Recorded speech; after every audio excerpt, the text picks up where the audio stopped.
It was a cold, rainy day. On my way home, the skies finally broke open, and the rain began to fall in steady, heavy drops.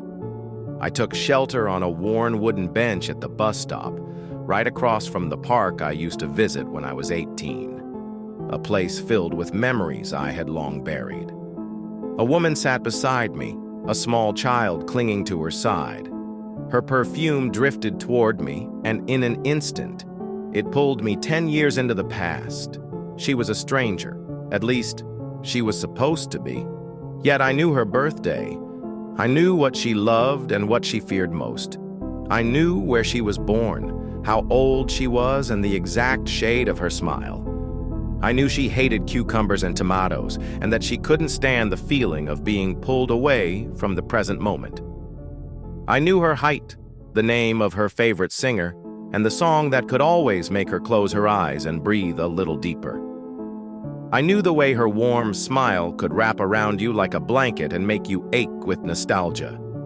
I knew how she used to study late into the night, chasing the dream of becoming an engineer. I knew everything. And yet, she sat there, a stranger. Her little boy reached for my hand. "Will you play with me, sir?" he asked softly.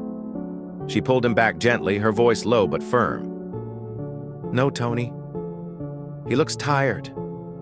That name, my name, echoed in my mind. Slowly, I turned to look at her. For the first time since she sat down, our eyes met.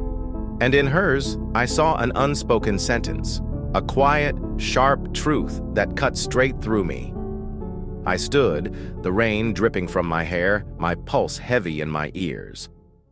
I turned away from her, ready to vanish into the wet streets.